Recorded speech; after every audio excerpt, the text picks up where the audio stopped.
గత వైసీపీ హయాంలో 78 నుంచి 98% వరకు కరెంటు ఛార్జీలు పెరిగాయని, కానీ 20 నెలల కూటమి ప్రభుత్వ పాలనలో ఒక్క రూపాయి కూడా విద్యుత్ ఛార్జీలు పెంచలేదని ముఖ్యమంత్రి చంద్రబాబు స్పష్టం చేశారు. రానున్న 3 సంవత్సరాలు కూడా విద్యుత్ టారిఫ్లు పెంచబోమని సీఎం హామీ ఇచ్చారు.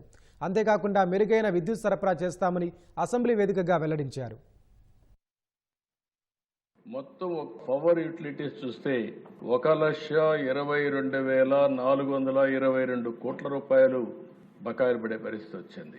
ఈ రోజు మీరు చూసినప్పుడు 5 ఏళ్లలో 78% నుంచి 98% కరెంటు ఛార్జీలు పెరిగాయి.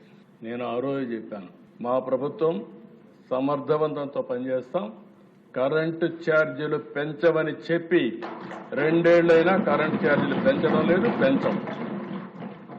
వాళ్ళు వేసినటువంటి ఎలక్ట్రిసిటీ ఛార్జెస్ని, ట్రూ ఆఫ్ ఛార్జెస్ని ట్రూ డౌన్ ఛార్జెస్గా మార్చి 4,860 కోట్ల రూపాయలు ప్రభుత్వం అబ్జర్వ్ చేసుకుంటున్న దిశ. అది మొదటి విజయం.